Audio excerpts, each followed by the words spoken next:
Hey guys, every empire has a way of saying, "This is what happens when you resist."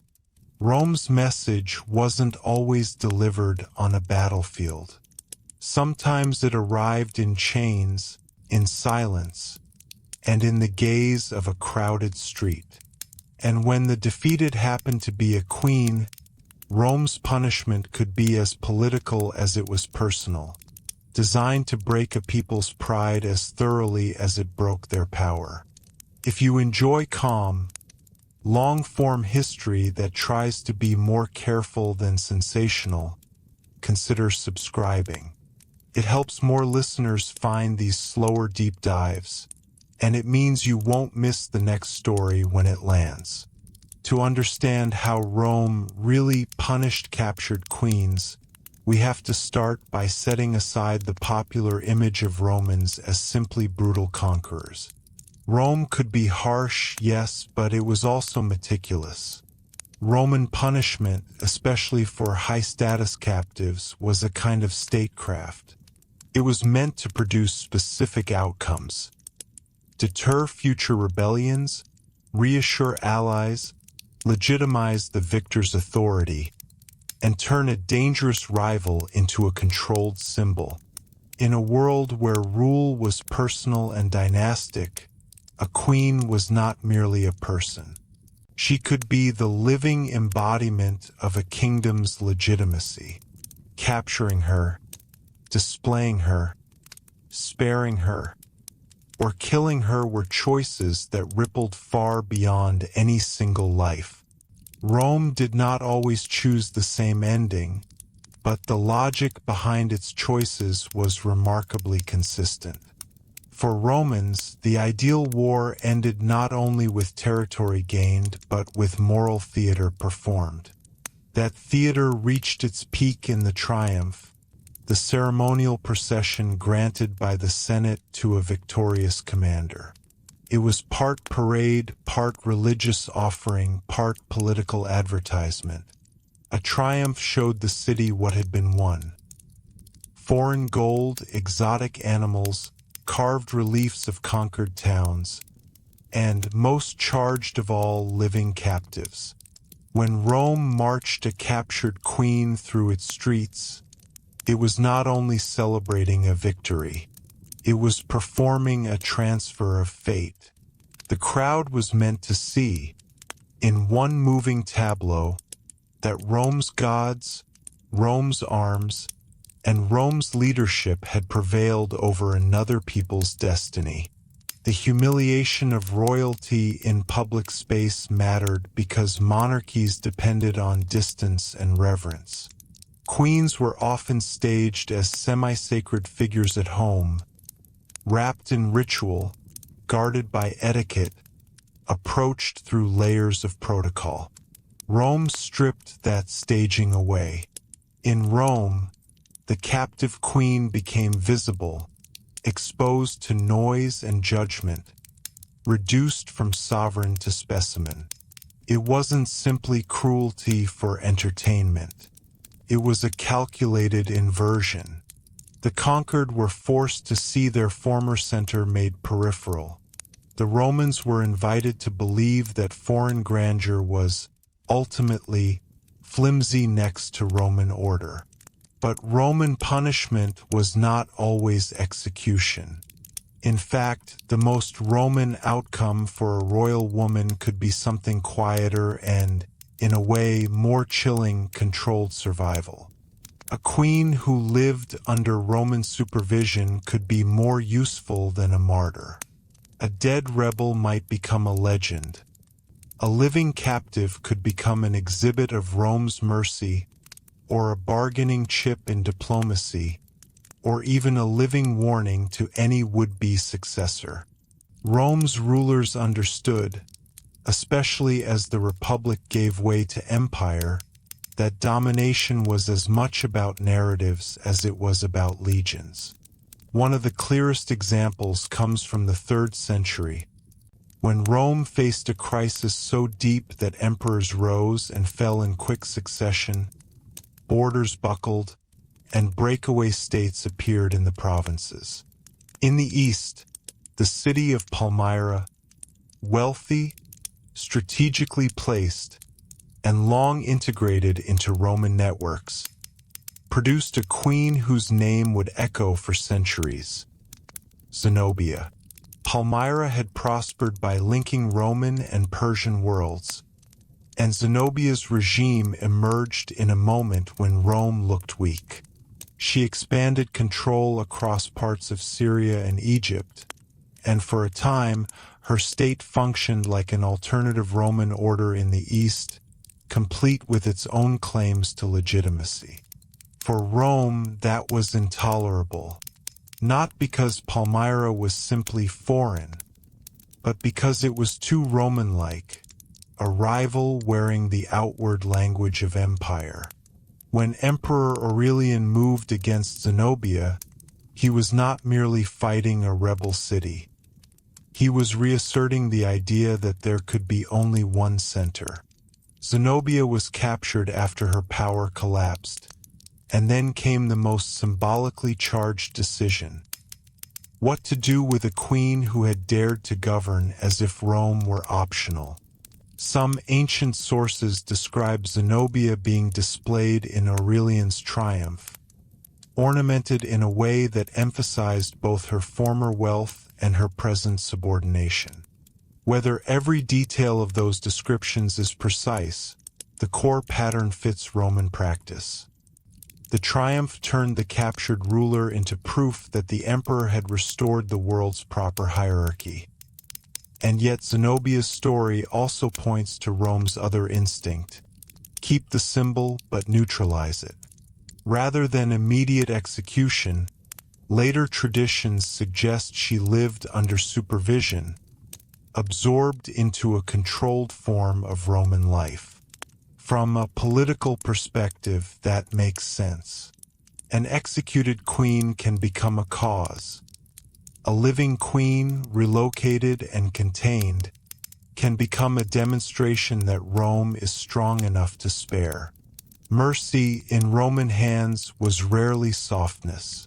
It was another instrument of dominance, an announcement that Rome decided not only who died, but who was allowed to live and on what terms. To see the older Republican and early imperial logic more sharply, we can look at the way Rome treated royal women caught in dynastic storms closer to the Mediterranean heartland. In the late Republic, civil wars and foreign campaigns created a world where queens and princesses were pulled into Roman politics like pieces on a board. Here, punishment was often less about vengeance and more about control. Rome did not want independent monarchies shaping events in the Eastern Mediterranean unless those monarchies were obedient clients. Captured royal women could be paraded, exiled, married off, or kept as hostages, tools for stabilizing the frontier of Roman influence. The triumph again is central. A Roman commander who displayed a royal captive was declaring mastery not only of a battlefield, but of a political system. Rome had a special contempt for the idea that kings and queens ruled by birthright alone. Roman ideology celebrated a kind of civic virtue, often imperfectly lived, but loudly praised, in which authority was supposedly earned and validated by the state. A captured queen, therefore, could be framed as evidence that monarchy was inherently fragile and that Rome's model was superior. Whether or not Romans truly believed this at all times, it was a useful story to tell the crowd. But there is another dimension that shaped how Rome punished queens: gender itself. Roman writers often treated powerful women as a category problem. A woman exercising command, issuing orders, leading armies, or directing diplomacy could be portrayed as unnatural, even when similar behavior in men was praised as strength. This bias didn't always determine policy, but it influenced the way stories were told, and stories mattered because they justified power. When Rome faced a rebellious queen, Roman authors could present the conflict as not merely a political threat but a kind of moral disorder that Rome had to correct. The punishment, then, became framed as restoration, Rome reasserting the proper order of the world. That doesn't mean Rome always treated captured queens identically, or that every queen met the same fate. Outcomes depended on timing, usefulness, and the mood of Roman leadership. A queen captured during a moment of insecurity might be punished more harshly to reassure a shaken public. A queen captured when Rome felt confident might be spared, displayed, then quietly managed. And sometimes Roman policy aimed not at the queen herself, but at the future of her people. Removing a queen through execution or exile could create a leadership vacuum that Rome could fill with a more cooperative client ruler, or could fragment resistance into smaller pieces easier to govern. What's striking, though, is how consistently Rome used the same broad toolkit. First came desacralization, stripping the defeated ruler of the rituals and distance that made her seem untouchable. Then came spectacle, the public demonstration that Rome had conquered not just soldiers but sovereignty. Then came resolution, execution, imprisonment, or supervised life, chosen not for personal morality but for political consequences. The queen's body and presence became a kind of stage on which Rome performed its version of history.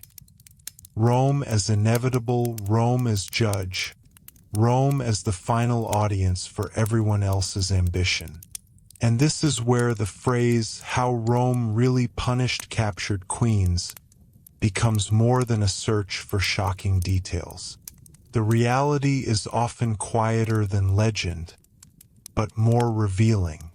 Rome punished queens by turning them into messages. Sometimes the message was terror, do not resist. Sometimes it was mercy, Rome is too strong to fear you. Sometimes it was erasure, your dynasty ends here. Whatever the tone, the goal was the same: to make the conquest feel permanent, to make resistance feel futile, and to show Roman citizens that their empire was not just expanding, but ordering the world. In the next part, we'll follow that Roman toolkit into a few more cases, and you'll start to see patterns that repeat across centuries. How Rome balanced vengeance with propaganda, why some queens disappeared into captivity while others were made into public symbols, and how these choices shaped the way later generations remembered the women who challenged Rome at its height. As Rome moved from republic to empire, the mechanics of punishing captured queens became even more refined. The emperor was no longer just a victorious general seeking applause from the Senate. He was the embodiment of Roman order itself. Any foreign queen who had defied Rome had, by implication, defied the emperor personally. That made her capture both a political necessity and a symbolic opportunity. Consider again the function of the triumph under the emperors. When a captive queen appeared in such a procession, she was placed physically below the emperor. He rode in a chariot, elevated, crowned, associated with Jupiter. She walked. That contrast was deliberate. It visually translated Roman ideology into something anyone in the crowd could understand. The emperor represented stability and divine favor. The queen represented failed ambition. Rome did not need long speeches to make the point. The staging did the work. Yet public humiliation was only one layer. After the spectacle ended, the practical question remained: what next? Execution was possible, particularly if the queen's survival posed a continued threat. A living royal figure could become a rallying point for rebellion. In some cases, Roman authorities chose death precisely to prevent future uprisings built around a charismatic claimant. But execution was often reserved for moments when Rome needed to send a severe message. More commonly, queens were absorbed into a controlled environment. They might be confined in Italy, housed under guard, or integrated into elite households in a way that kept them visible but powerless. This was not kindness in a modern sense. It was strategic containment. By removing the queen from her homeland and surrounding her with Roman oversight, the empire neutralized her influence while avoiding the risks of martyrdom. There was also the diplomatic dimension. Rome governed vast territories through a network of client kingdoms. These were technically independent states ruled by local monarchs who owed loyalty to Rome. If a queen had ruled such a kingdom and then rebelled, her punishment had to be carefully calibrated. Too harsh, and other client rulers might fear Rome's unpredictability. Too lenient, and rebellion might seem tolerable. The emperor's decision signaled to every allied throne how secure or precarious their own position was. Gender shaped perception here as well. Roman authors sometimes emphasized luxury, ambition, or alleged moral failings when describing defeated queens. This narrative framing helped justify punishment. By portraying a queen as excessively proud or dangerously manipulative, Roman writers could present her downfall as inevitable. It reassured Roman audiences that empire triumphed not just because of military strength, but because it represented moral order. But beneath the rhetoric, the core objective remained political stability. Rome punished captured queens in ways that reinforced its control over territory, trade, and succession.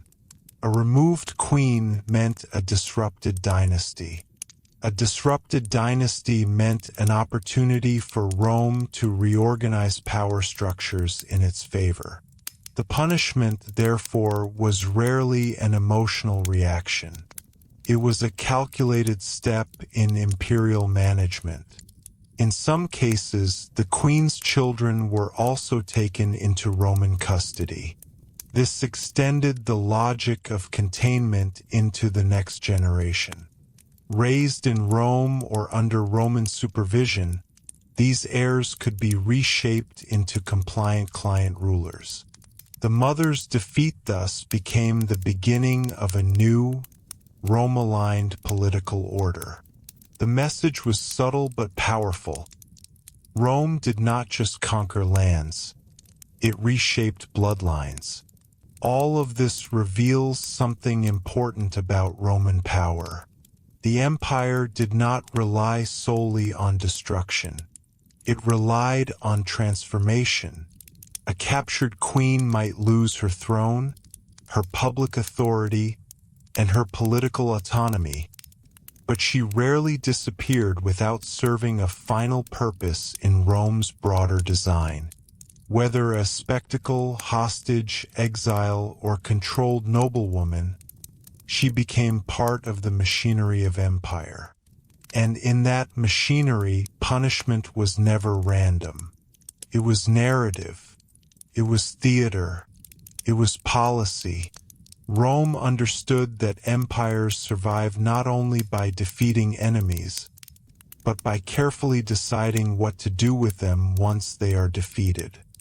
If we look even earlier into Rome's long struggle with Carthage, we can see how the fate of royal women intersected with Rome's anxieties about survival itself. Carthage was not a minor rival. It was a powerful Mediterranean state with wealth, fleets, and commanders capable of threatening Italy. When Rome finally destroyed Carthage in 146 BCE, it did more than eliminate a competitor. It removed a psychological shadow that had lingered for generations.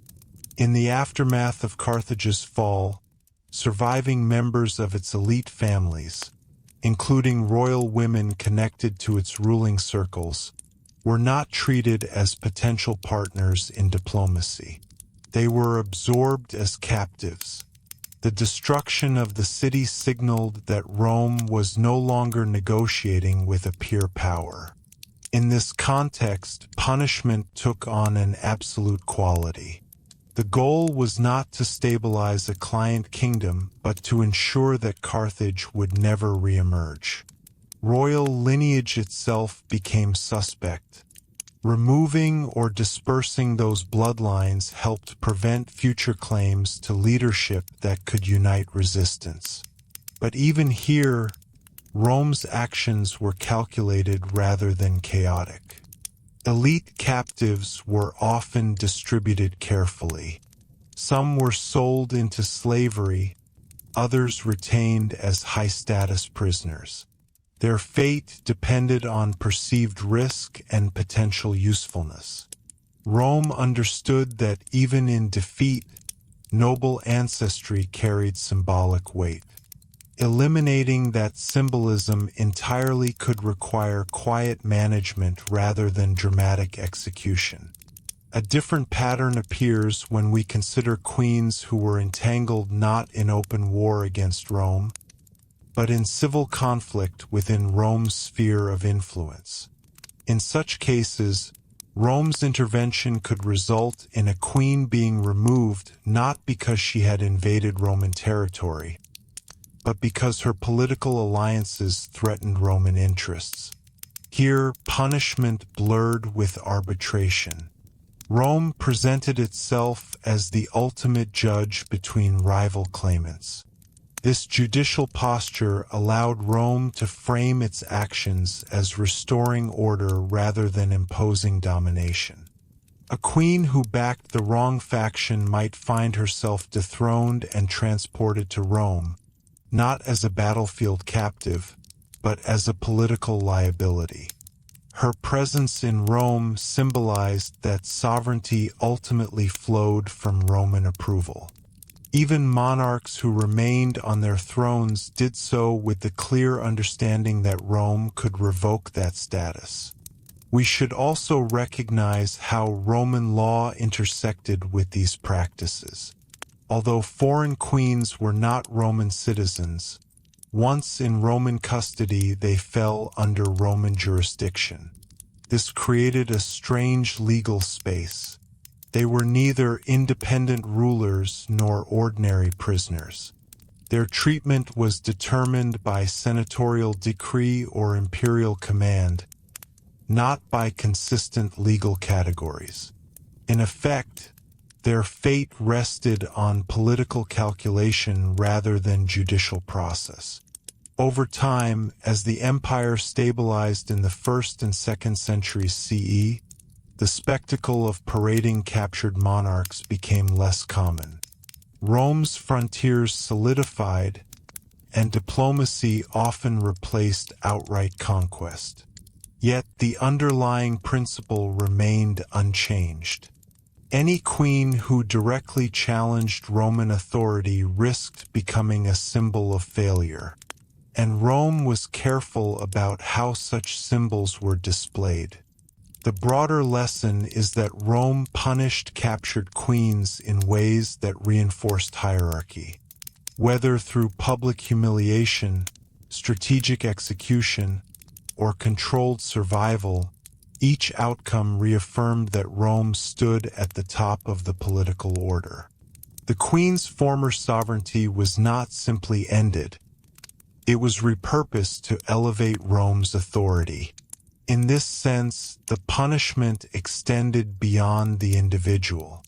It reshaped how her people understood power. Seeing their ruler diminished in a foreign capital altered the psychological landscape of resistance.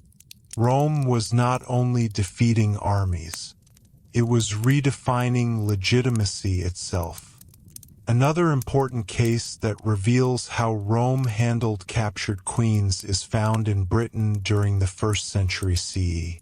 Although Boudica, queen of the Iceni, was not captured alive, her revolt and its aftermath illustrate how Rome intended to deal with female sovereignty that openly defied imperial rule.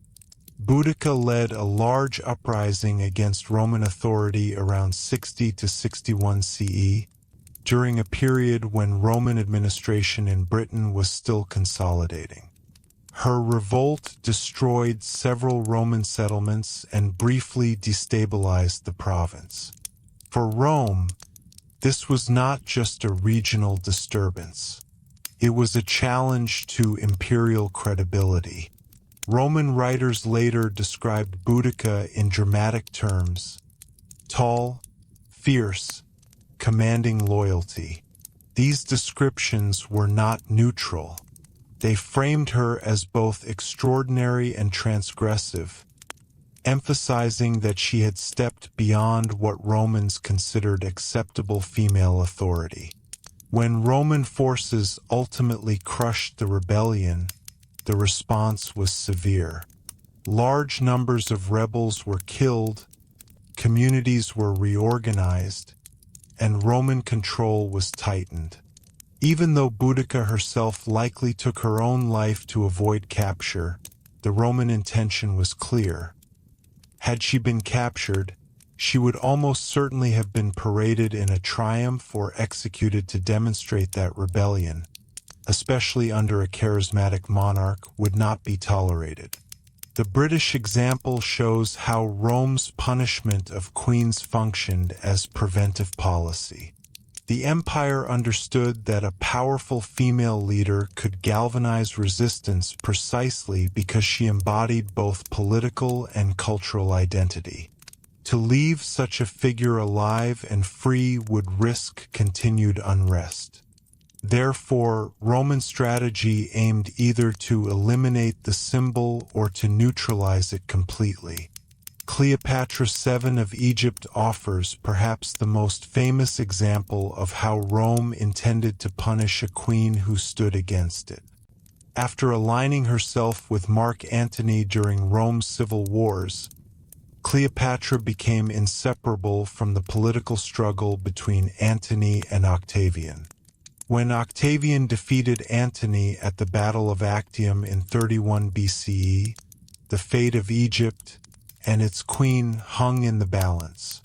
Cleopatra understood Roman practice well enough to know what awaited her. Octavian intended to display her in a triumph in Rome, much as earlier commanders had displayed defeated monarchs.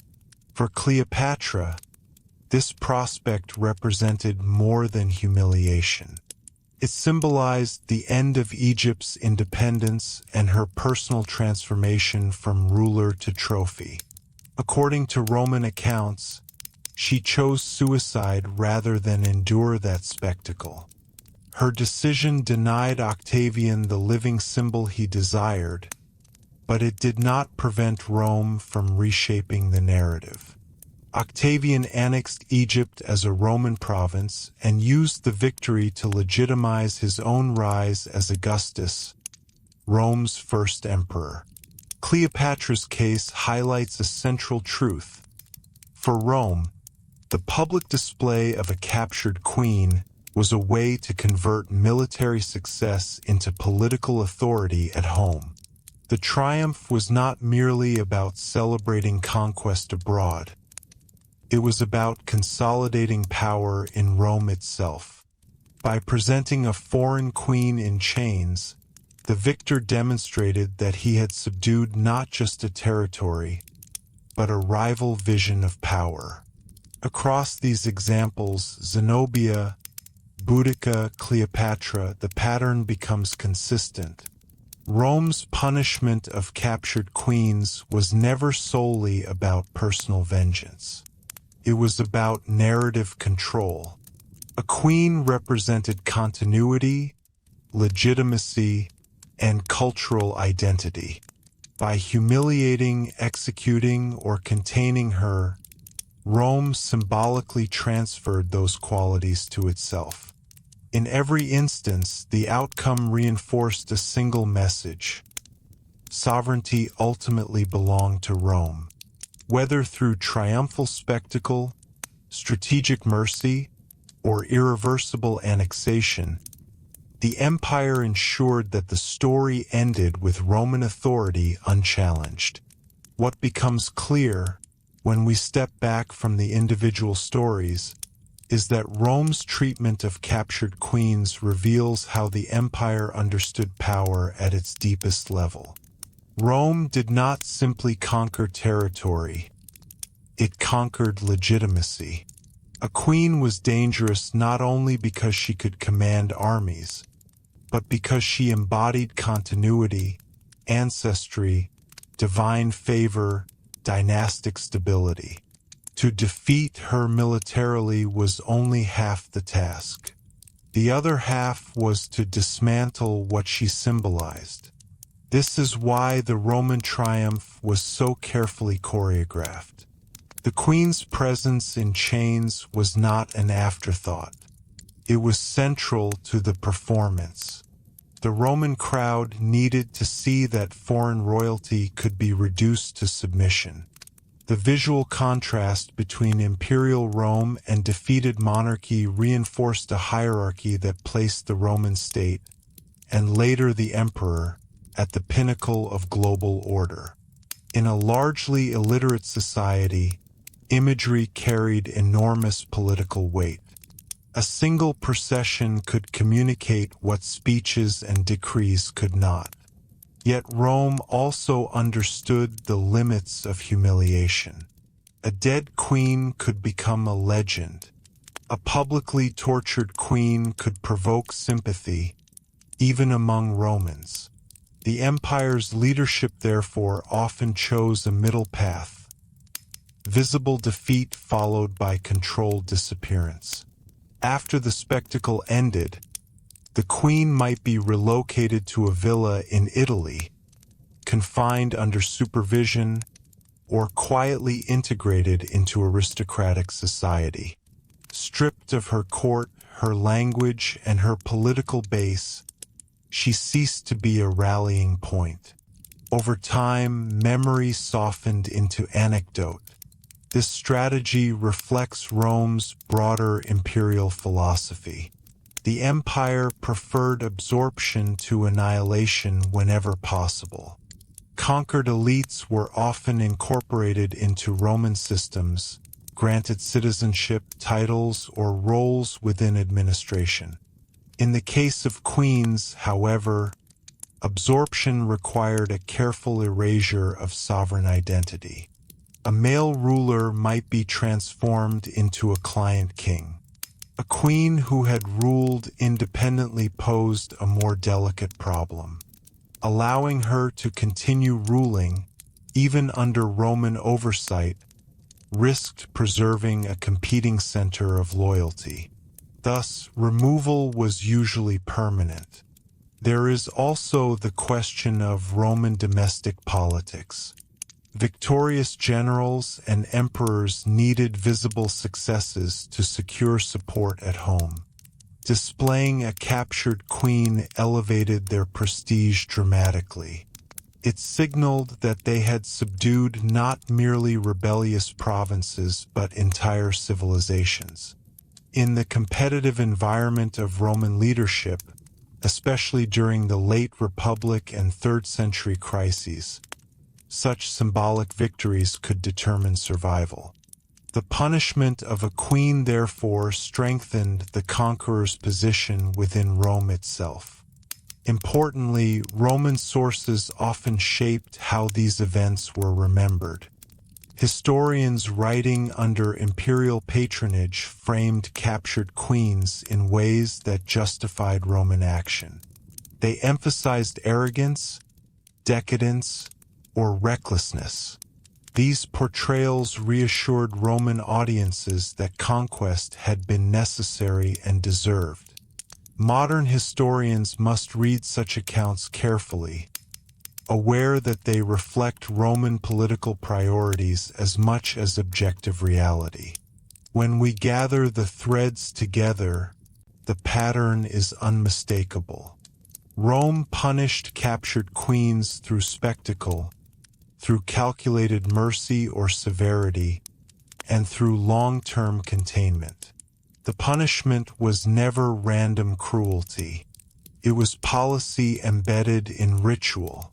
It turned defeated sovereignty into proof of Roman inevitability. And perhaps that is the most revealing point. Rome's greatest weapon was not always the sword. It was narrative control, the ability to transform a rival queen from sovereign to symbol, from ruler to reminder. In that transformation lay the true power of the Roman Empire. As the centuries passed and Rome transitioned fully into a more centralized imperial structure, the symbolic management of defeated royalty became even more systematized. By the time of the later empire, Rome no longer needed to stage frequent triumphs in the old republican style. The emperor's authority was assumed, ritualized in court ceremony rather than negotiated through senatorial approval. Yet the logic behind punishing captured queens remained strikingly consistent. The empire still needed to demonstrate that no alternative source of sovereignty could endure outside its framework. In the eastern provinces especially, where long traditions of monarchy stretched back thousands of years, queens were not rare anomalies. Dynastic rule was normal, even expected. When Rome encountered a ruling queen in Armenia, Syria, or North Africa, it was confronting not simply an individual but an ancient political culture. The act of removing her from power, therefore, had to be handled with awareness of local sensitivities. Rome's solution was often layered: military defeat followed by careful restructuring of governance. Sometimes a male relative more amenable to Roman oversight was installed. Other times, direct annexation replaced local monarchy altogether. What stands out is how rarely Rome allowed a defeated queen to remain a political actor in her homeland. Even if spared execution, she was almost always relocated. Physical displacement was central to Roman punishment. Geography mattered in the ancient world. Authority was tied to place, to palaces, temples, ancestral tombs. By transferring a queen to Rome or another controlled environment, the empire severed her connection to those sources of legitimacy. She might still be alive, but she no longer occupied the landscape that gave her power meaning. We should also consider the economic dimension. Conquest brought wealth, treasure, land, tribute. A queen's capture often coincided with the seizure of her court's resources. These spoils financed further campaigns and public works in Rome. When Roman citizens saw new temples, forums, or games funded by foreign plunder, they experienced the tangible benefits of expansion. The defeated queen, displayed in a triumph or mentioned in official records, became part of that story of prosperity. Her loss translated into Roman gain. At the same time, Rome's treatment of queens reveals a tension within Roman identity itself. On one hand, Romans prided themselves on rejecting monarchy in their early republican mythology. Kings had been expelled from Rome, and the very word rex carried suspicion. On the other hand, by the imperial period, the emperor functioned in many ways as a monarch. Captured queens thus became useful contrasts. They represented a foreign monarchy that Rome could safely condemn, even as imperial power at home became increasingly centralized. The humiliation of an external queen helped obscure the monarchic realities developing within Rome. In some instances, Roman emperors used marriage alliances to neutralize potential threats before open rebellion occurred. A royal daughter might be married into a client dynasty aligned with Rome, preempting future conflict. But when such diplomacy failed and a queen resisted, Rome responded with finality. The removal of her authority signaled that Rome's patience had limits. The empire tolerated autonomy only within boundaries it defined. It is also important to note that Roman punishment did not always erase memory. Some captured queens remained cultural figures long after their political power ended. Zenobia, Cleopatra, and Boudica entered literary tradition, sometimes even admired for their courage. This unintended legacy shows that Rome's control over narrative was powerful but not absolute. While the empire could dictate immediate outcomes, it could not fully determine how future generations would interpret them. Ultimately, when we ask how Rome really punished captured queens, the answer lies less in isolated acts of cruelty and more in systematic control.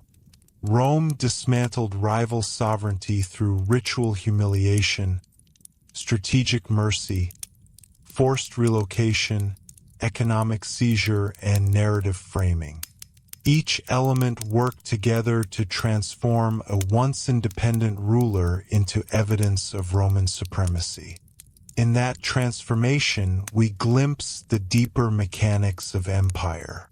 Rome understood that to rule a vast and diverse world, it had to manage symbols as carefully as armies. A captured queen was never just a prisoner. She was a statement about power, about order, and about who had the final authority to decide the fate of nations. By the 4th and 5th centuries, as the Roman Empire evolved into what historians often call late antiquity, the public rituals of punishment changed in style, but not in purpose. Christianity reshaped imperial language, court ceremony became more elaborate, and triumphs in the old republican sense grew rare. Yet the essential Roman instinct, to neutralize rival sovereignty and turn it into proof of imperial authority, remained intact. In this later period, captured rulers were more likely to be absorbed into the ceremonial orbit of the imperial court at Constantinople or Ravenna. Queens who found themselves on the losing side of a rebellion or border conflict were no longer marched through the Forum Romanum before cheering crowds. Instead, their submission was displayed through court hierarchy. They might appear in formal receptions where their inferior rank was made unmistakable. They might be required to acknowledge the emperor's supremacy in diplomatic ceremonies. The stage had changed, but the script was familiar. The Christianization of empire added another layer. Emperors now framed victories not only as political achievements but as signs of divine favor under a Christian god. A defeated queen could be presented as having resisted not merely Roman rule but providential order. In some cases, conversion to Christianity under Roman supervision became part of the process of absorption. Acceptance of the emperor's faith reinforced acceptance of his authority. Religion, like spectacle before it, became a tool of integration. Exile remained a central instrument, Removing a queen from her homeland continued to be the most reliable way to dismantle her influence. In late antiquity, exile often meant confinement in a distant city or estate, sometimes under comfortable but closely monitored conditions. This arrangement avoided unnecessary bloodshed while ensuring that the political landscape at home could be reorganized without her interference. Rome, even in its later form, preferred stability over dramatic cruelty. It is important to recognize that these practices were not uniquely Roman in the ancient world. Many empires punished captured royalty in visible ways. What distinguished Rome was the consistency with which it embedded punishment inside a larger narrative of order. Every act, public humiliation, forced relocation, annexation, was tied to a broader claim. Rome represented civilization, stability, and rightful authority. A queen who stood outside that structure was portrayed as disorderly, even when she was defending her own kingdom's autonomy. This framing had long-term consequences. Roman historians shaped much of what later generations would know about these women. The accounts that survive were often written by authors loyal to imperial perspectives. As a result, the queens appear filtered through Roman judgment. Their ambitions are described as excessive, their courts as decadent, their leadership as reckless. Such portrayals justified Roman intervention and made punishment seem necessary rather than opportunistic. Yet when modern historians compare Roman accounts with archaeological evidence and regional traditions, a more complex picture emerges. Many of these queens were capable administrators and skilled diplomats navigating extraordinarily difficult circumstances. They ruled in environments where alliance with Rome could bring prosperity, but where resistance sometimes seemed the only path to preserve independence. Their capture and punishment reflect not moral failure but geopolitical reality. And this brings us to the broader significance of Rome's approach. The empire's strength lay in its ability to convert victory into legitimacy. Punishing a captured queen was not about satisfying public anger. It was about rewriting political geography. Once the queen's authority was dismantled, Rome could redraw borders, install new leadership, and restructure economies. The removal of one figure could transform an entire region's future. At the same time, Rome's reliance on symbolic punishment reveals its awareness of fragility. Empires that feel completely secure rarely need elaborate displays. Rome, especially during periods of instability, used captured royalty to reassure its citizens that control had been restored. The spectacle, whether in a triumphal procession or a formal court submission, was designed to quiet anxiety as much as to intimidate enemies. In the end, how Rome punished captured queens tells us less about individual cruelty and more about imperial psychology. A queen represented an alternative center of loyalty. To leave that center intact was to accept competition. Rome rarely tolerated competition. Through humiliation, execution, exile, or absorption, it ensured that sovereignty flowed in one direction only. And perhaps that is the lasting image. Not a single dramatic moment of punishment, but a system steadily at work. A queen rises, governs, resists. Rome responds.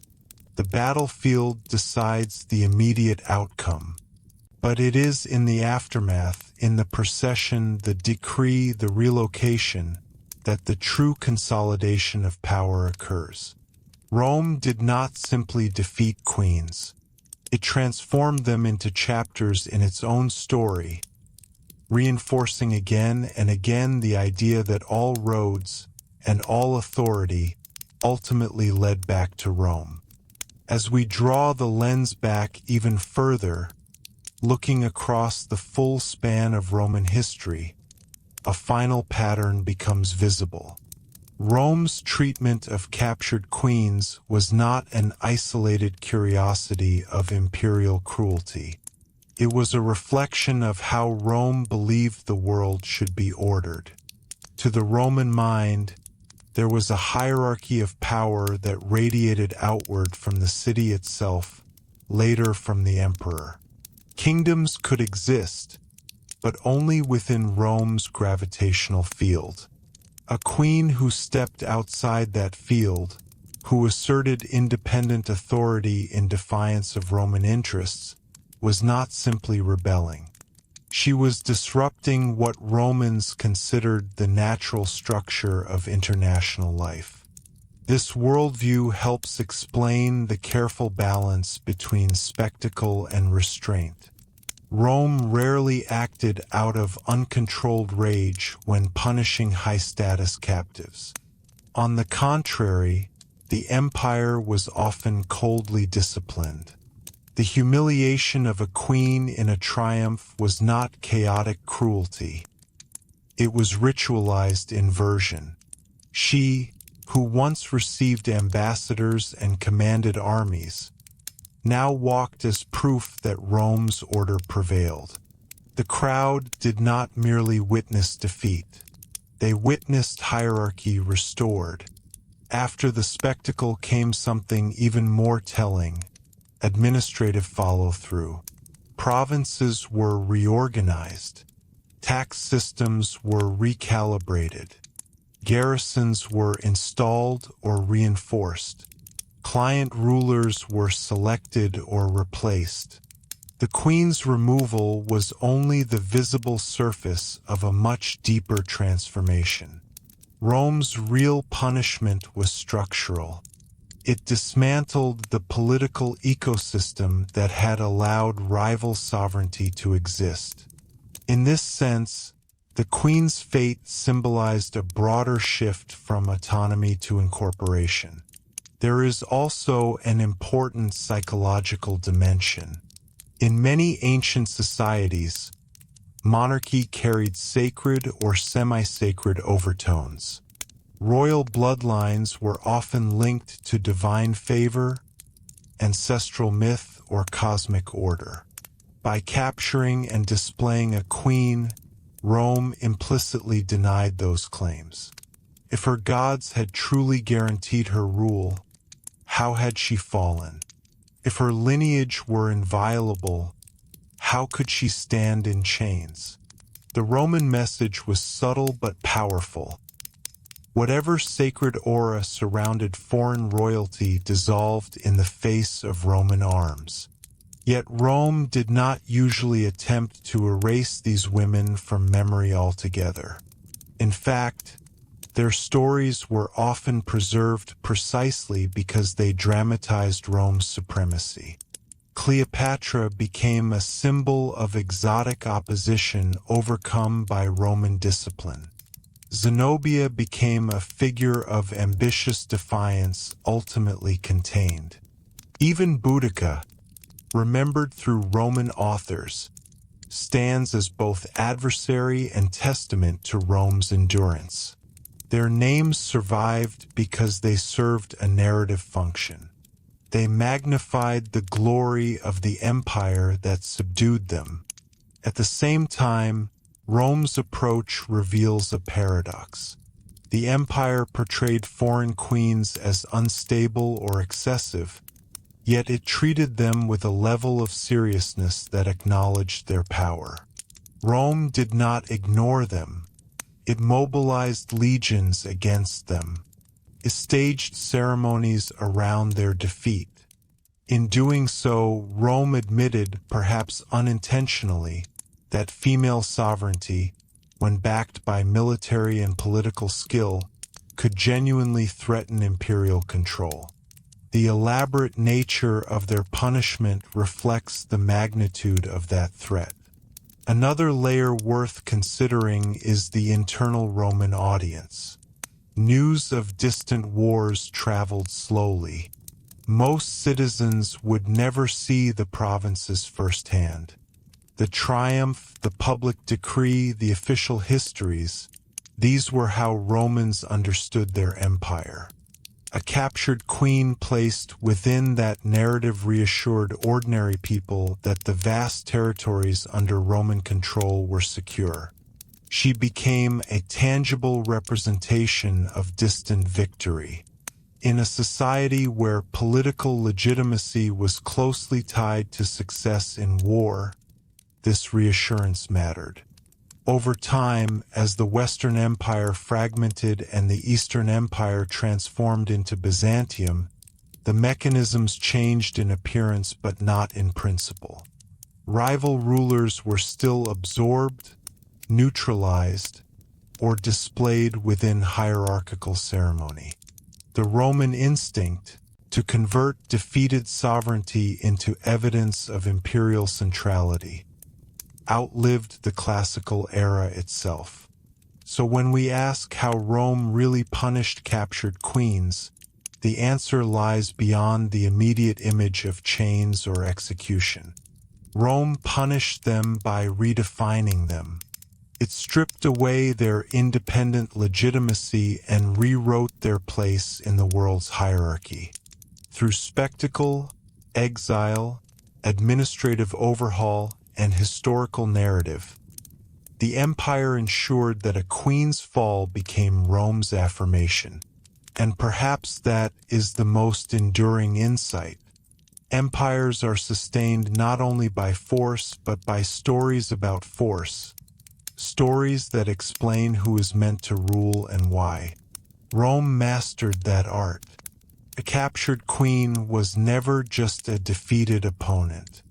She was a living transition point between two orders, the one that had been and the one Rome insisted must follow.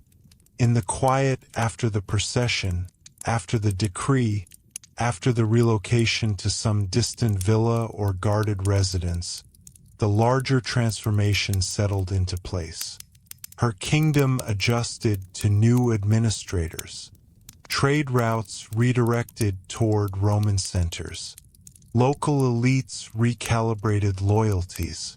What began as personal defeat became geopolitical absorption. Rome's punishment, then, was ultimately about permanence. Battles were temporary. Even rulers were temporary. But the empire aimed to make its authority feel enduring. By carefully managing the fate of captured queens, neither randomly merciful nor impulsively cruel, Rome projected the image of a power that decided outcomes calmly and finally. There is one final dimension to consider, and it reaches beyond individual reigns or dramatic confrontations. When Rome punished a captured queen, it was also sending a message to every other ruling household watching from afar. The ancient Mediterranean and Near Eastern worlds were deeply interconnected. News of defeat, humiliation, or exile traveled along trade routes and diplomatic networks. A queen displayed in Rome was not only a warning to her own people. She was a cautionary signal to Armenia, to Parthia, to Mauritania, to any client court balancing cooperation and independence. This broader deterrent effect mattered enormously. Rome governed a vast territory with finite military resources, could not afford constant rebellion. Therefore, the visible consequences faced by one captured monarch helped reduce the likelihood of resistance elsewhere.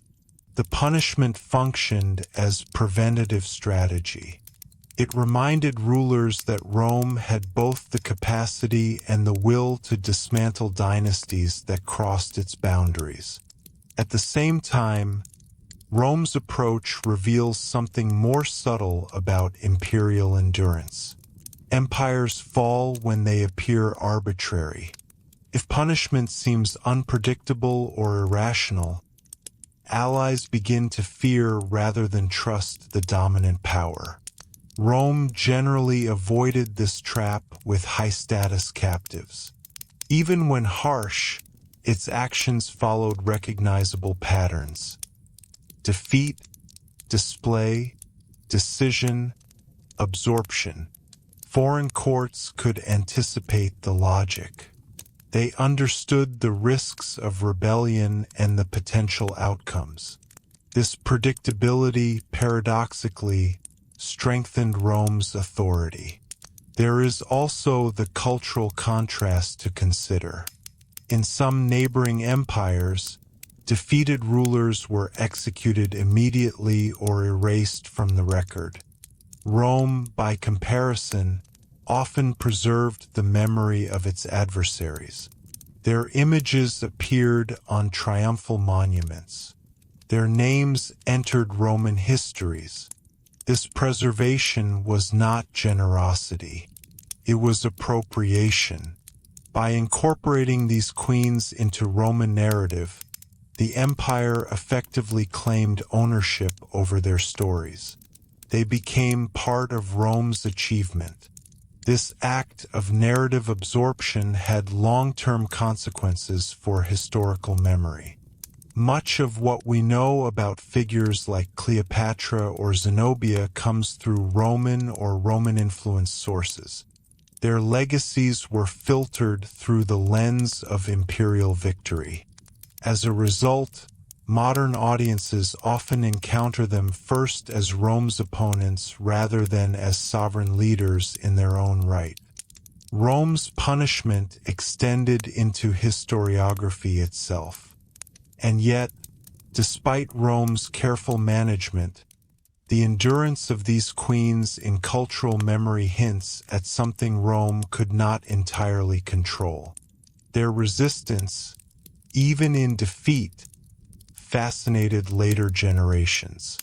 They embodied moments when the empire was challenged by intelligence, ambition, and alternative visions of power. That fascination does not erase Rome's dominance, but it complicates it. The very need to stage elaborate punishments suggests that these women were formidable enough to require such measures. Looking across centuries, the consistent feature is transformation. Rome did not simply remove captured queens, it recontextualized them. A sovereign became a subject. A rival court became a province. A dynastic capital became a Roman administrative center. The punishment of the queen marked the pivot point in that transformation. By the time Rome's western territories fractured in the 5th century, the imperial model it had developed of neutralizing rival sovereignty through symbolic and structural means had influenced successor states. The idea that defeated royalty must be displayed, confined, or absorbed rather than ignored persisted in medieval political culture. In that sense, Rome's practices shaped not only its own era but the political imagination of Europe and the Mediterranean for centuries afterward. So when we reflect on how Rome really punished captured queens, the clearest answer is this: Rome punished them by converting their defeat into a reaffirmation of imperial order. Through ritual humiliation or dignified captivity, through execution or exile, through annexation or client restructuring, the empire ensured that no alternative center of loyalty could survive intact. The image that remains is not one of chaos or uncontrolled vengeance. It is one of deliberate choreography, A queen who once stood at the heart of her own political universe was repositioned carefully, publicly, and permanently within Rome's. And that quiet repositioning, more than any single dramatic act, was Rome's ultimate instrument of punishment. If we take one last, careful look at the arc of Roman history, we begin to see that the punishment of captured queens reveals something fundamental about how Rome defined civilization itself. Rome believed that order flowed outward from a center. At first, that center was the Republic and its institutions. Later, it was the emperor surrounded by ceremony and law. Any rival court claiming equal legitimacy was, in Roman eyes, a fracture in the structure of the world. Queens posed a particularly visible version of that fracture. They embodied sovereignty in a single figure. Their authority could not be easily divided among councils or assemblies. When such a figure resisted Rome, the confrontation became deeply symbolic. It was not simply legion against legion. It was one vision of order against another. That is why Rome's response was so carefully staged. The battlefield determined military victory, but it did not settle the matter of perception. The real consolidation happened afterward. In the triumph, in the formal declaration of annexation, in the quiet transport of a defeated queen to an estate in Italy, Rome translated force into legitimacy. The queen's loss was framed not as the temporary outcome of war, but as proof that her rule had never been fully secure to begin with.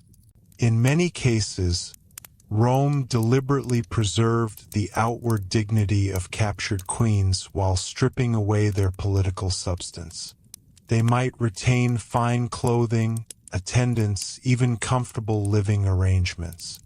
But these privileges existed within boundaries defined by Rome. Their survival became conditional. This conditional mercy reinforced Rome's self-image as a rational, disciplined power. It suggested that Rome punished out of necessity, not passion. At the same time, Rome's handling of these figures shows how aware the empire was of reputation. Excessive brutality toward a royal woman could damage Rome's image among allied states. A measured response, by contrast, could project confidence. The empire preferred to appear inevitable rather than enraged. The queen's fate, therefore, became a balancing act between deterrence and diplomacy. It is also worth noting that many of these confrontations occurred in regions with long-standing traditions of female rulership. Egypt, parts of the Near East, and certain tribal societies in Britain and beyond did not view queenship as extraordinary. Rome, however, often framed powerful women as anomalies. This framing served a purpose. By presenting them as exceptional disruptions rather than legitimate sovereigns, Roman authors could make their defeat seem like a restoration of natural order. And yet the persistence of their names suggests that something more complex was at work. Cleopatra's political acumen, Zenobia's administrative skill, Boudicca's capacity to mobilize resistance. These qualities demanded acknowledgement, even from adversaries. Roman sources sometimes criticize them sharply, but they also record their intelligence and determination. In doing so, they preserve a trace of the respect that rivalry can generate. Ultimately, Rome's punishment of captured queens was an exercise in narrative mastery. It was not enough to win. The victory had to be interpreted. The defeated ruler had to be repositioned within a Roman-centered world. Whether through execution that removed a symbol entirely, or through controlled survival that displayed Roman magnanimity, the empire ensured that the story ended with Roman authority unquestioned. When we examine these episodes calmly, without sensationalism, a consistent pattern emerges. Rome punished captured queens by dismantling the structures that sustained them: political, geographic, economic, and symbolic. It then absorbed those structures into its own system. The queen's fall became a bridge between two political realities, one autonomous, one imperial. In that transformation lies the true meaning of Roman punishment. It was not defined solely by chains or decrees. It was defined by permanence. Rome sought outcomes that would endure beyond a single reign, beyond a single generation. By carefully managing the fate of rival sovereigns, including queens who dared to challenge its reach, Rome reinforced a message that echoed across centuries. Authority, in the end, converged on Rome. And perhaps that is why these stories continue to resonate. They are not only tales of defeat, they are windows into how an empire sustained itself through discipline, symbolism, and an unrelenting commitment to placing itself at the center of the known world. As we come to the furthest edge of this subject, it becomes clear that Rome's punishment of captured queens was never an isolated act at the end of a war. It was the final movement in a carefully structured process of imperial consolidation. The battle might be remembered for its tactics, its commanders, its turning points. But for Rome, the true victory was secured afterward, in ritual, in law, in memory.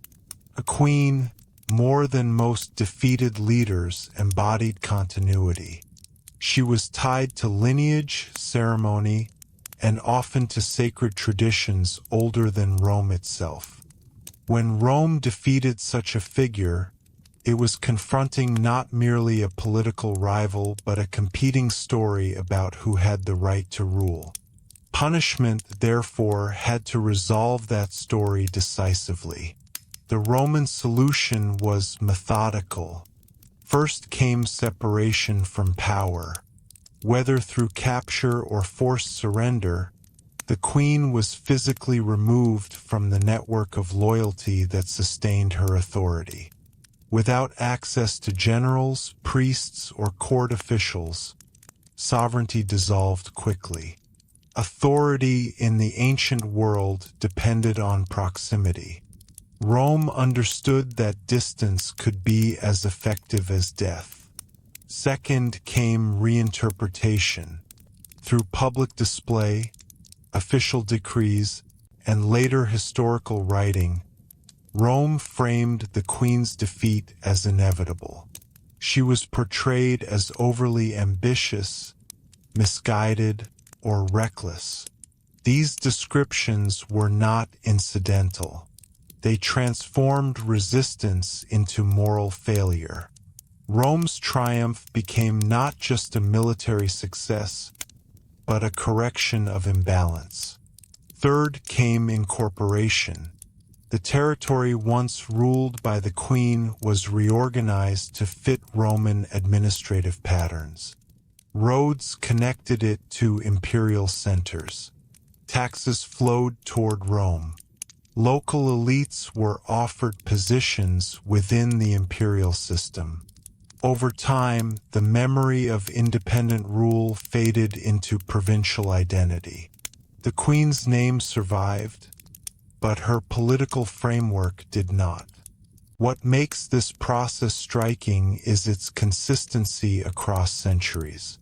From the late Republic to the height of the Empire and into late antiquity, Rome adapted its rituals but preserved its logic. Spectacle might shift from the open forum to the ceremonial halls of Constantinople.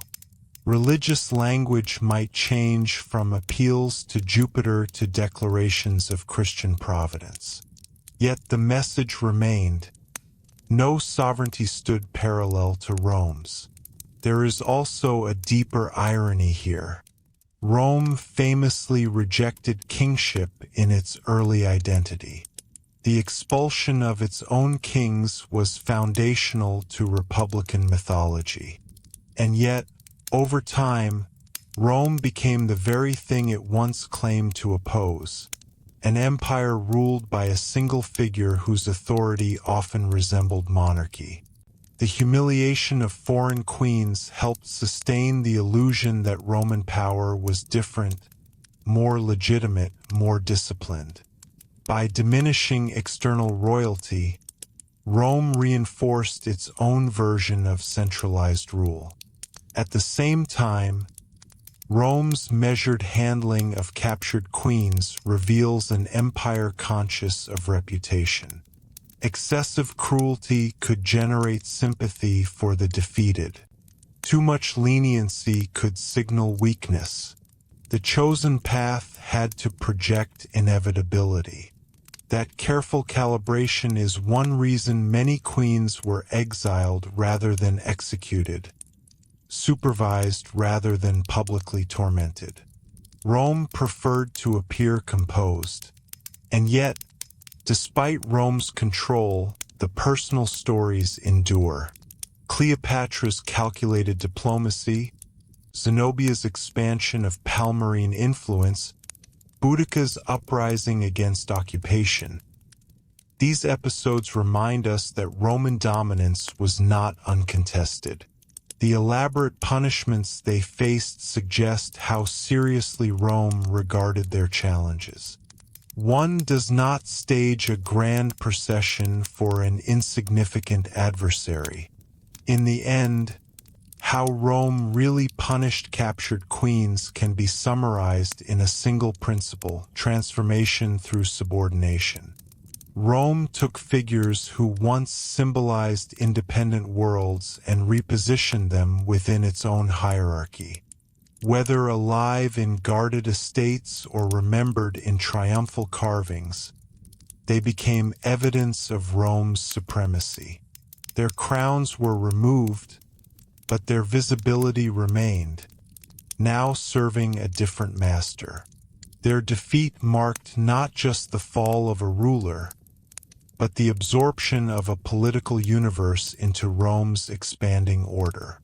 And in that absorption lies the essence of Roman imperial strength. It was not enough to win wars. Rome insisted on defining what victory meant. Before we close completely, there is one more perspective worth considering, not from Rome's point of view, but from the perspective of time itself. Empires often believe their order is permanent. Rome, at its height, certainly projected that confidence. When a captured queen was paraded, exiled, or absorbed into Roman society, the message was clear. This is the final chapter of her story. Her sovereignty is over. Rome endures, but history has a longer memory than any empire. The very fact that we still speak the names Cleopatra, Zenobia, and Boudicca today suggests that Rome's punishments, however carefully staged, did not erase them. In some ways, Roman spectacle unintentionally preserved their legacy. By elevating their defeat into ceremony, Rome ensured that these women would be recorded, discussed, and remembered. This creates a subtle reversal. Rome sought to transform rival queens into symbols of its dominance. Yet across centuries, many of these queens have come to symbolize resistance, cultural pride, or political independence. The Roman narrative of inevitability exists alongside alternative interpretations that view these women as capable rulers navigating impossible geopolitical realities. And that complexity tells us something profound about power. Rome's punishment of captured queens was highly effective in its own time. It stabilized provinces. It deterred rebellion. It reinforced hierarchy. It demonstrated control. In administrative terms, it worked. But in cultural memory, the story is more balanced. When Rome displayed a queen in a triumph, it intended to show that monarchy outside Roman authority was fragile. Yet the very need for such display acknowledged that these women commanded real loyalty and posed real challenges. They were not footnotes in history. They were leaders whose defeat required explanation. The Roman method, defeat, humiliation, or containment, narrative framing, structural absorption, was designed to prevent the reemergence of rival sovereignty.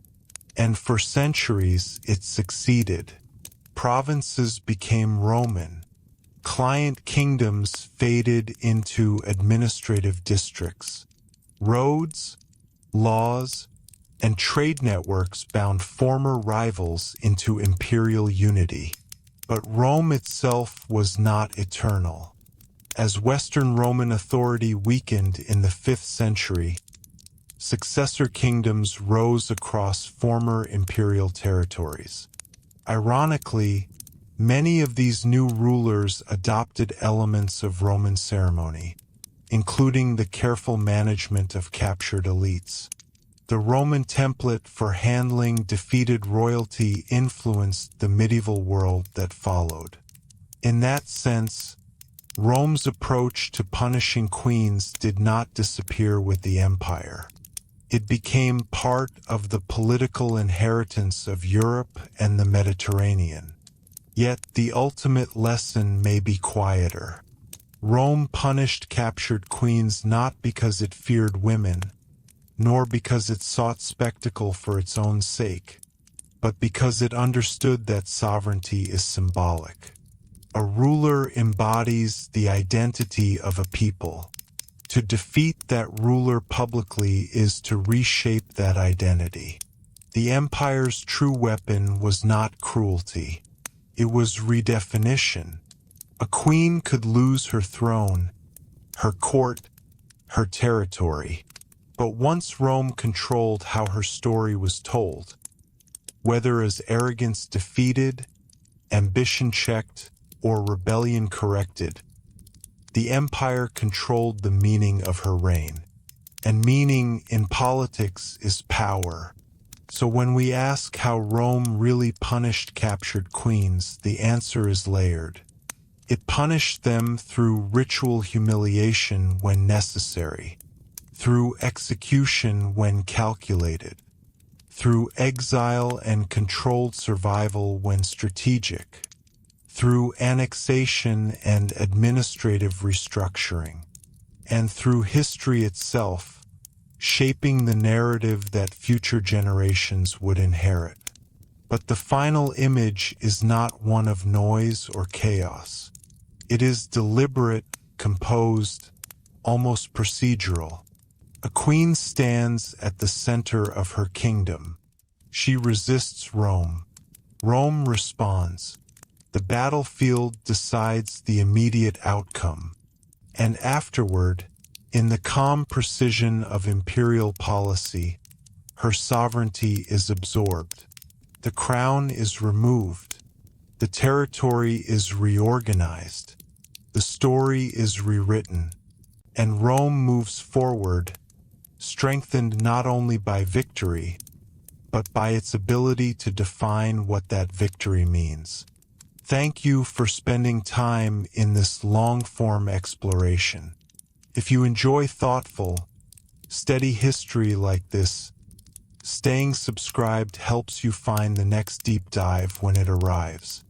And as always, the past is never just about what happened. It's about who had the power to shape how it's remembered. There is one final layer we can add, and it brings us back to the quiet psychology of empire.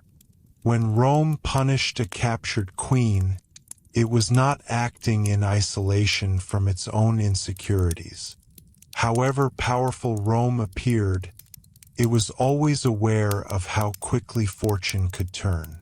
Roman history was filled with civil wars, assassinations, invasions, and reversals. The Republic had nearly collapsed more than once. The empire endured repeated crises. Stability, for Rome, was hard-won and constantly defended.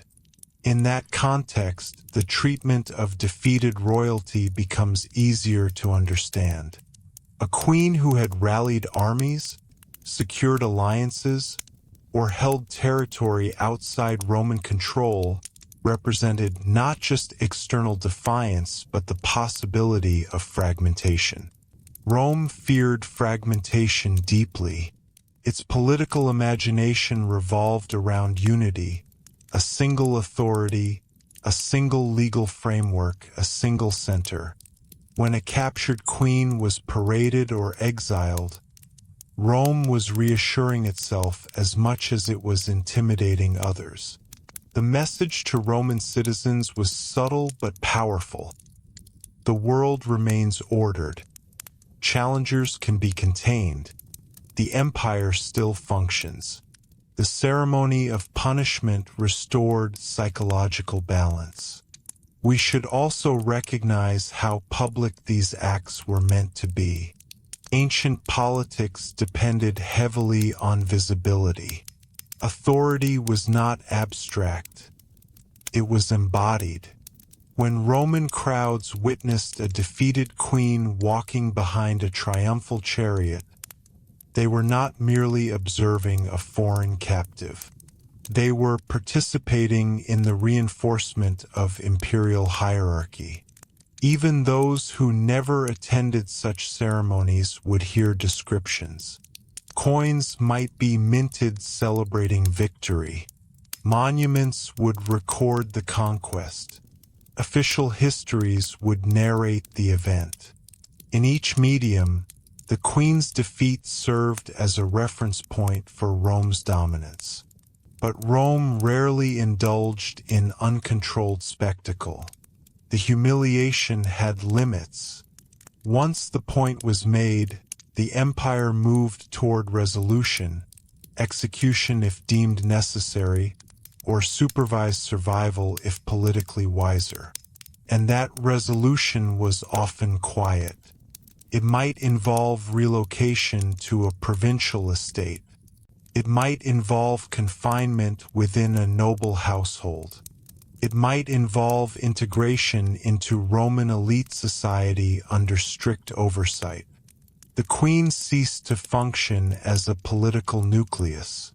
She became a private individual within a public story. That transition from sovereign to managed subject was the essence of Roman punishment.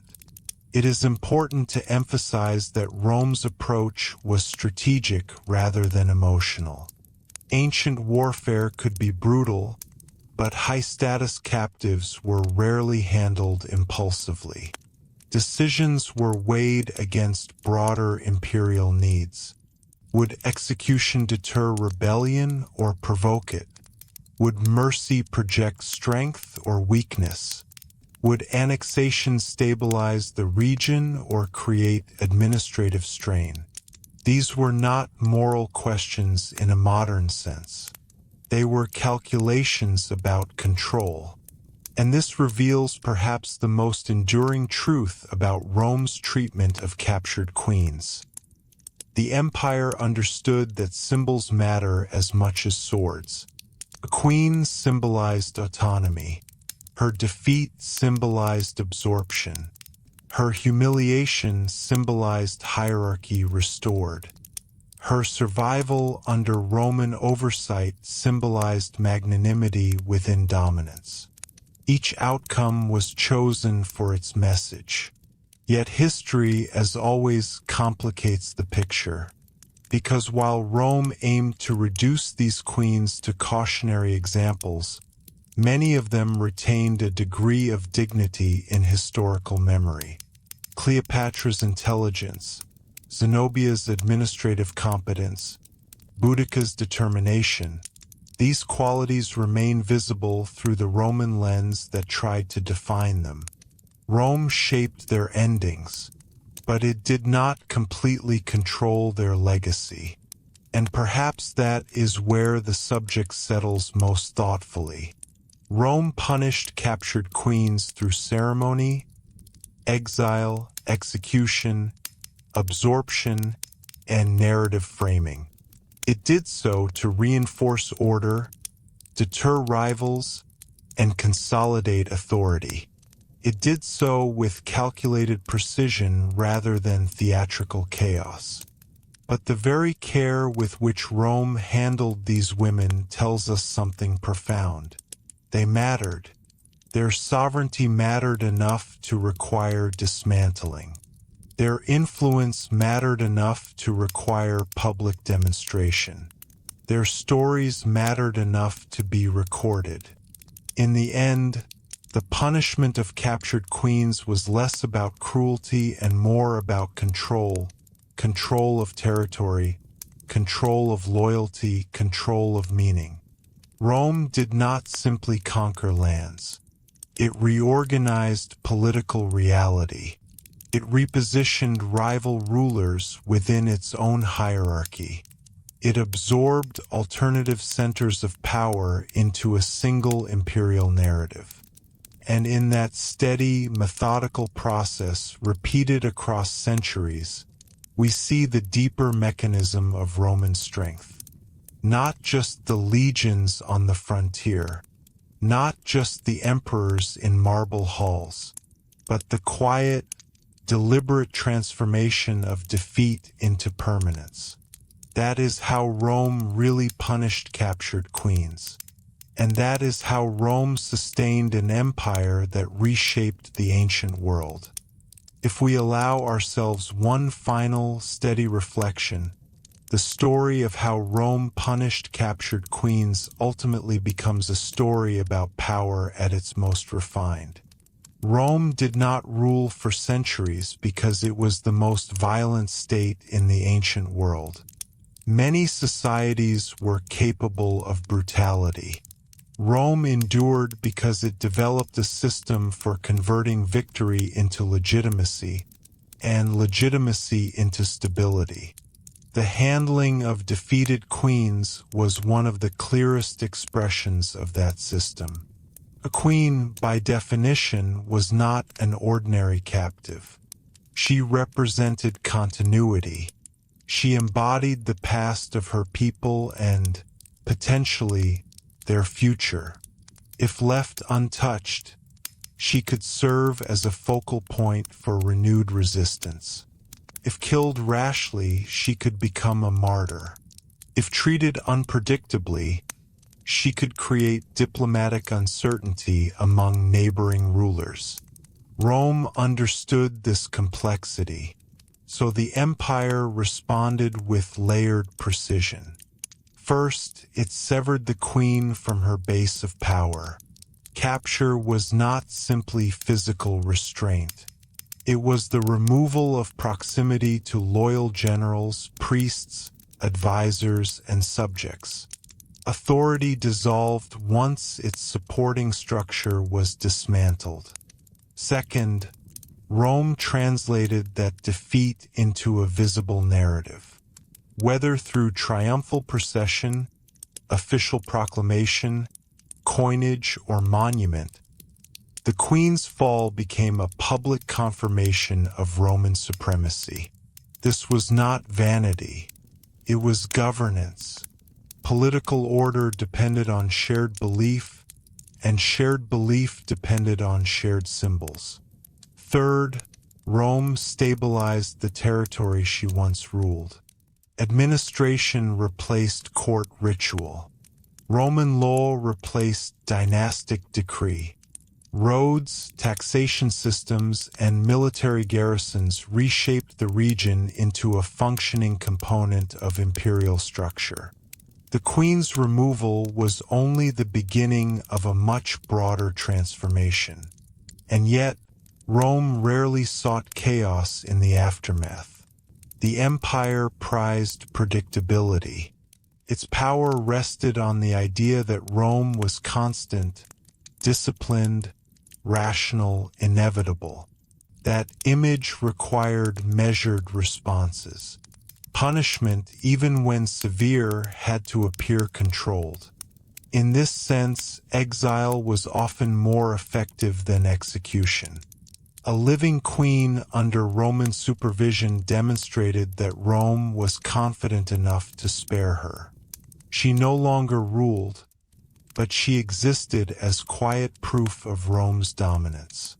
Execution, when chosen, was calculated to eliminate future instability, not to satisfy anger.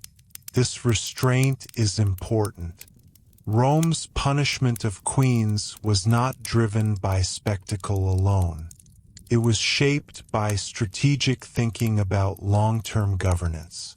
There is also a deeper cultural layer. Roman political identity had long defined itself in opposition to kingship.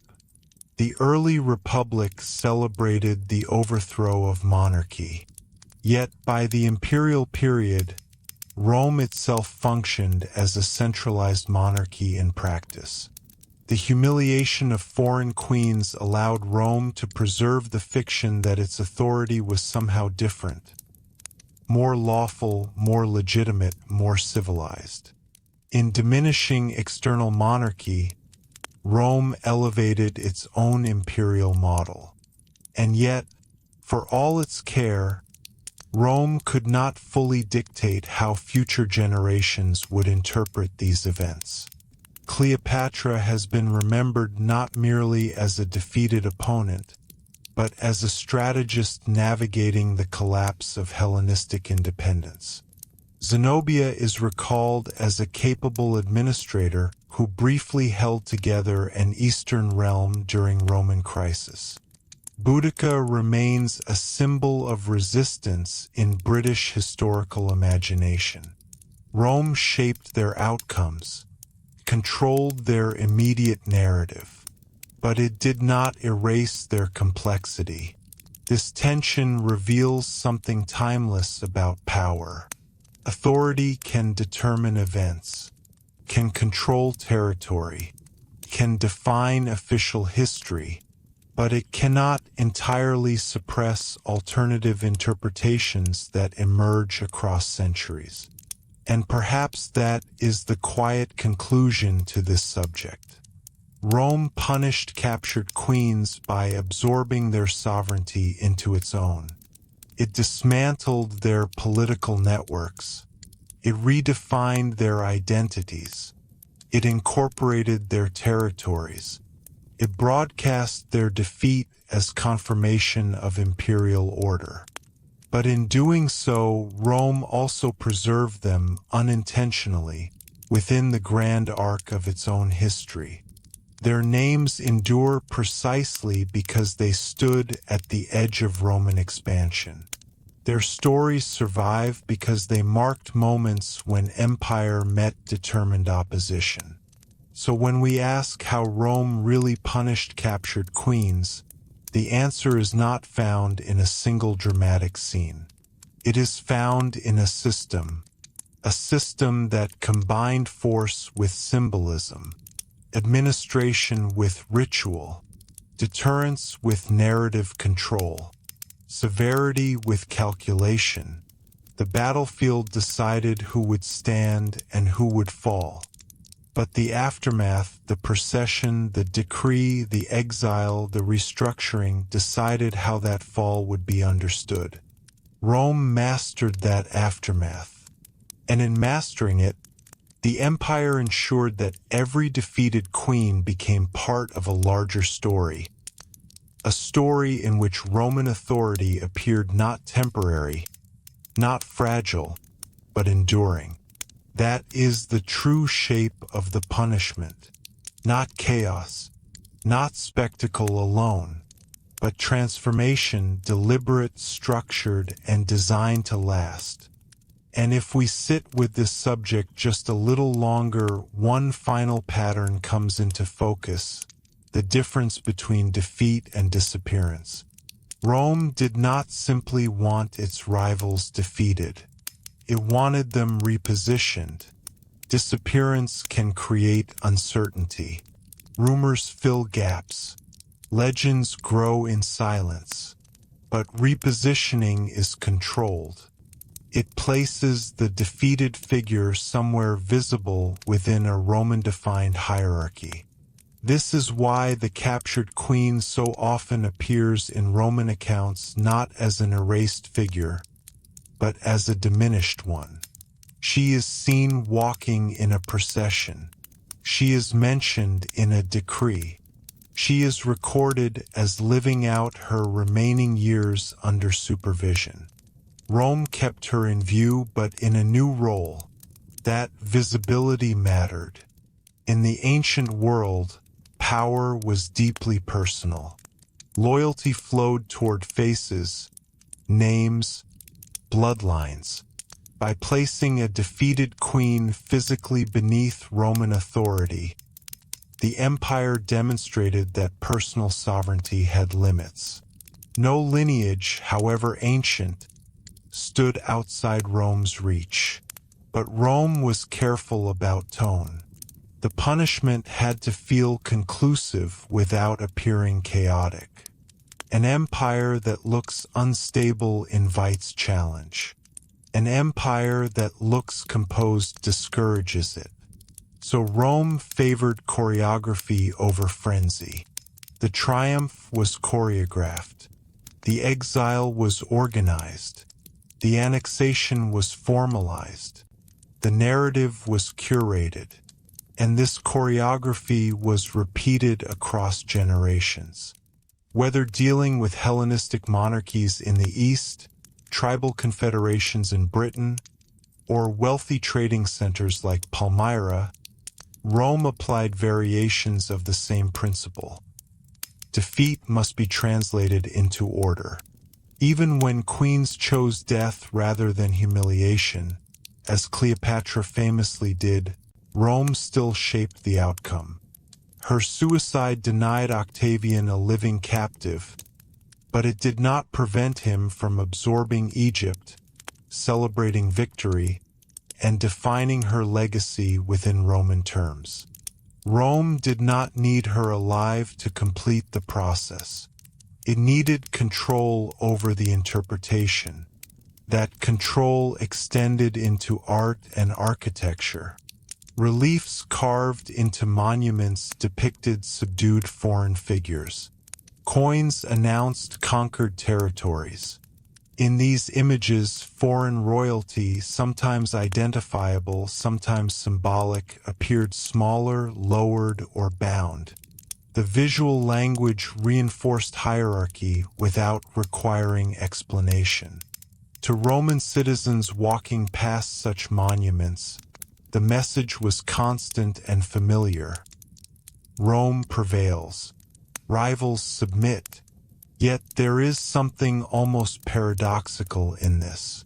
The empire's insistence on publicly displaying captured queens suggests that it recognized their stature. Insignificant opponents do not require elaborate ceremonies. The grandeur of the punishment mirrored the scale of the challenge. In that sense, Rome's treatment of captured queens reveals respect intertwined with dominance.